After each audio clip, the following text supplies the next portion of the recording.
بسم اللہ الرحمن الرحیم۔ یاسین۔ حروف مقطعات کے حقیقی معنی اللہ اور رسول صلی اللہ علیہ وآلہ وسلم ہی بہتر جانتے ہیں۔ حکمت سے معمور قرآن کی قسم، بے شک آپ ضرور رسولوں میں سے ہیں، سیدھی راہ پر قائم ہیں۔ یہ بڑی عزت والے بڑے رحم والے رب کا نازل کردہ ہے، تاکہ آپ اس قوم کو ڈرائیں جن کے باپ دادا کو بھی نہیں ڈرایا گیا، سو وہ غافل ہیں۔ در حقیقت ان کے اکثر لوگوں پر ہمارا فرمان سچ ثابت ہو چکا ہے، سو وہ ایمان نہیں لائیں گے۔ بے شک ہم نے ان کی گردنوں میں طوق ڈال دیے ہیں تو وہ ان کی تھوڑیوں تک ہیں، بس وہ سر اوپر اٹھائے ہوئے ہیں۔ اور ہم نے ان کے آگے سے بھی ایک دیوار اور ان کے پیچھے سے بھی ایک دیوار بنا دی ہے، پھر ہم نے ان کی آنکھوں پر پردہ ڈال دیا ہے، سو وہ کچھ نہیں دیکھتے، اور ان پر برابر ہے خواہ آپ انہیں ڈرائیں یا انہیں نہ ڈرائیں، وہ ایمان نہ لائیں گے۔ آپ تو صرف اس شخص کو ڈر سناتے ہیں جو نصیحت کی پیروی کرتا ہے اور خدائے رحمان سے بن دیکھے ڈرتا ہے، سو آپ اسے بخشش اور بڑی عزت والے اجر کی خوشخبری سنا دیں۔ بے شک ہم ہی تو مردوں کو زندہ کرتے ہیں، اور ہم وہ سب کچھ لکھ رہے ہیں جو اعمال وہ آگے بھیج چکے ہیں، اور ان کے اثرات جو پیچھے رہ گئے ہیں، اور ہر چیز کو ہم نے روشن کتاب یعنی لوح محفوظ میں احاطہ کر رکھا ہے۔ اور آپ ان کے لیے ایک بستی انطاکیہ کے باشندوں کی مثال حکایتاً بیان فرمائیں، جب ان کے پاس کچھ پیغمبر آئے، جبکہ ہم نے ان کی طرف پہلے 2 پیغمبر بھیجے تو انہوں نے ان دونوں کو جھٹلا دیا، پھر ہم نے ان کو تیسرے پیغمبر کے ذریعے قوت عطا فرمائی، پھر ان تینوں نے کہا بے شک ہم تمہاری طرف بھیجے گئے ہیں۔ بستی والوں نے کہا تم تو محض ہماری طرح بشر ہو، اور خدائے رحمان نے کچھ بھی نازل نہیں کیا، تم فقط جھوٹ بول رہے ہو۔ پیغمبروں نے کہا ہمارا رب جانتا ہے کہ ہم یقیناً تمہاری طرف بھیجے گئے ہیں،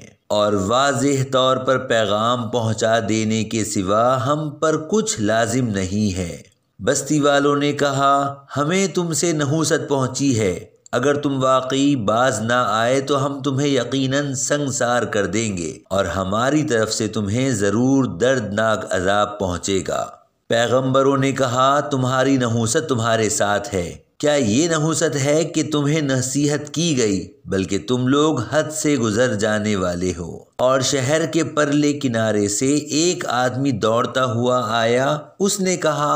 اے میری قوم، تم پیغمبروں کی پیروی کرو، ایسے لوگوں کی پیروی کرو جو تم سے کوئی معاوضہ نہیں مانگتے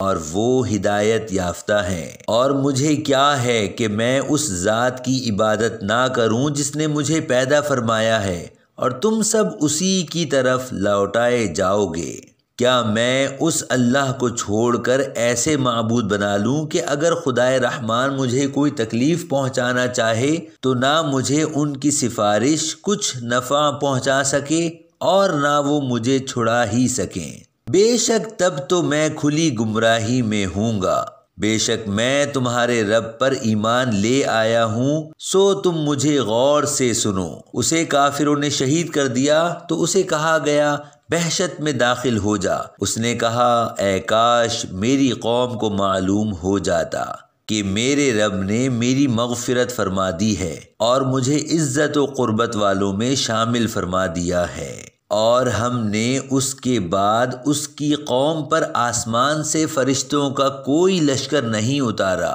اور نہ ہی ہم ان کی ہلاکت کے لیے فرشتوں کو اتارنے والے تھے۔ ان کا عذاب ایک سخت چنگھاڑ کے سوا اور کچھ نہ تھا، بس وہ اسی دم مر کر کوئلے کی طرح بجھ گئے۔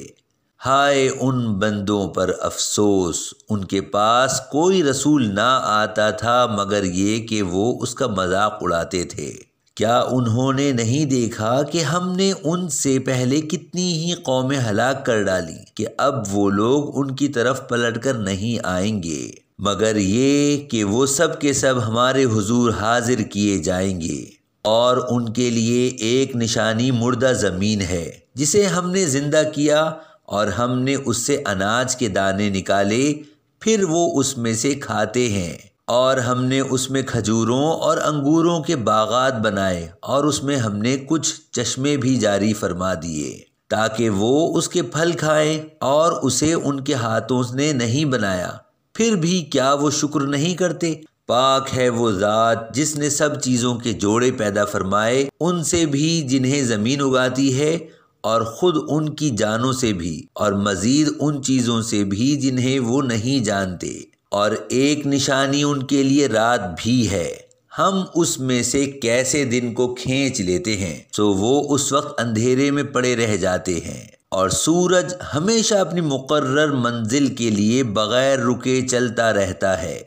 یہ بڑے غالب، بہت علم والے رب کی تقدیر ہے۔ اور ہم نے چاند کی حرکت و گردش کی بھی منزلیں مقرر کر رکھی ہیں، یہاں تک کہ اس کا اہل زمین کو دکھائی دینا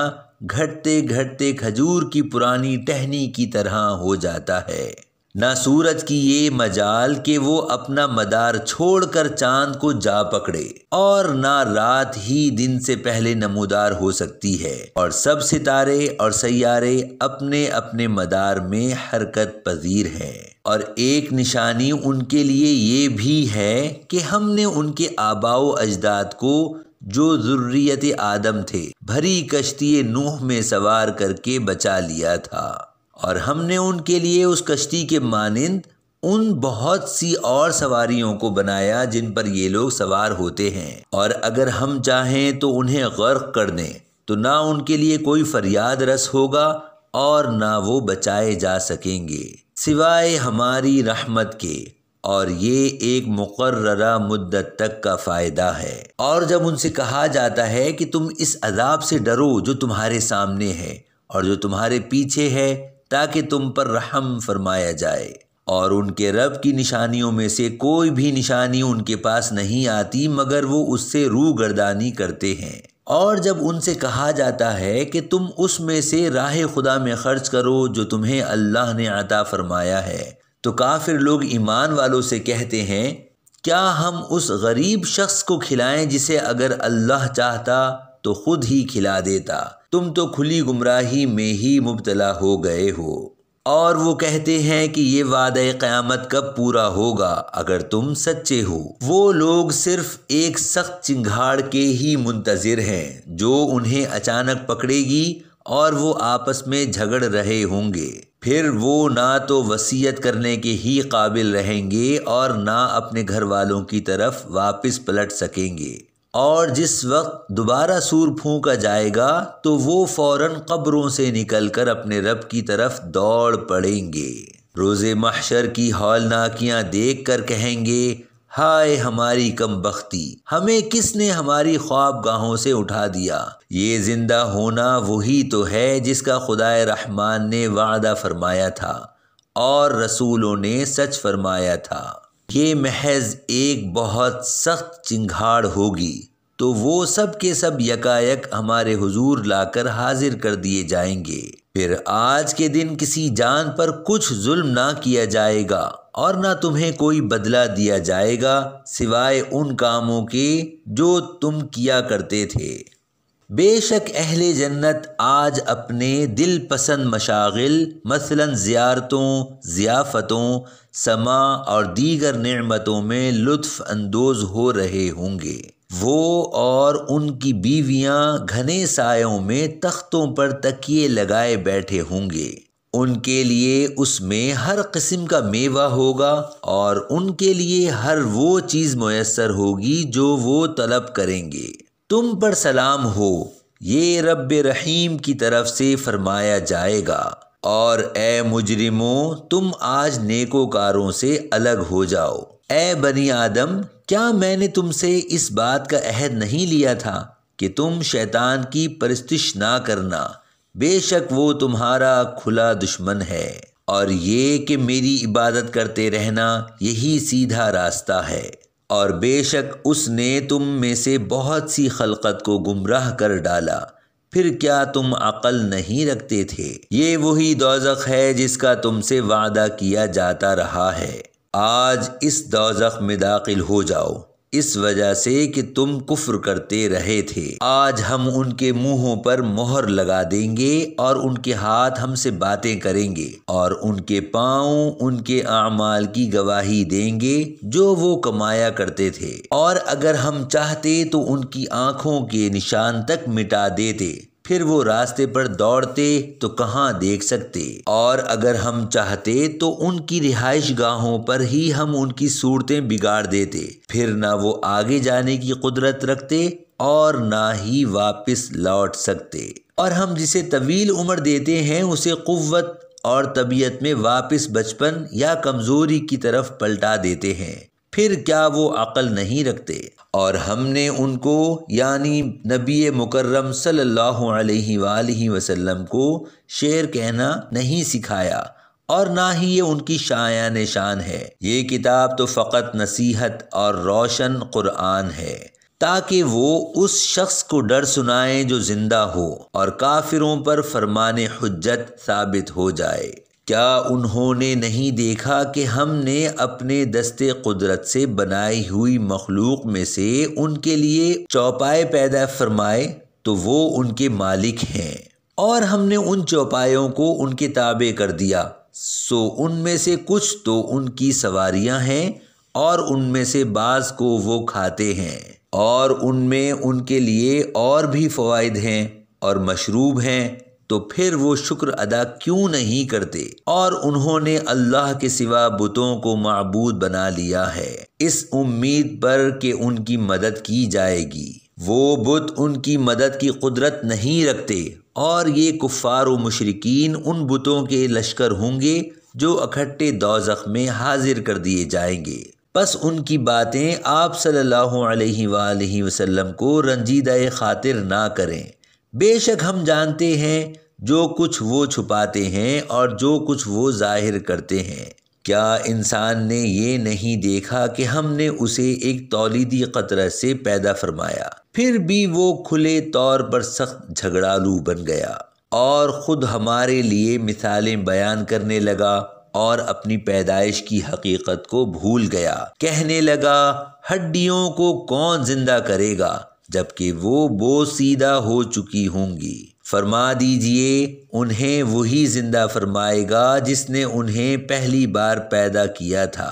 اور وہ ہر مخلوق کو خوب جاننے والا ہے۔ جس نے تمہارے لیے سرسبز درخت سے آگ پیدا کی، پھر اب تم اسی سے آگ سلگاتے ہو، اور کیا وہ جس نے آسمانوں اور زمین کو پیدا فرمایا ہے اس بات پر قادر نہیں کہ ان جیسی تخلیق دوبارہ فرما دے؟ کیوں نہیں؟ اور وہ بڑا پیدا کرنے والا خوب جاننے والا ہے۔ اس کا امر تخلیق فقط یہ ہے کہ جب وہ کسی شے کو پیدا فرمانا چاہتا ہے تو اسے فرماتا ہے ہو جا، بس وہ فوراً موجود یا ظاہر ہو جاتی ہے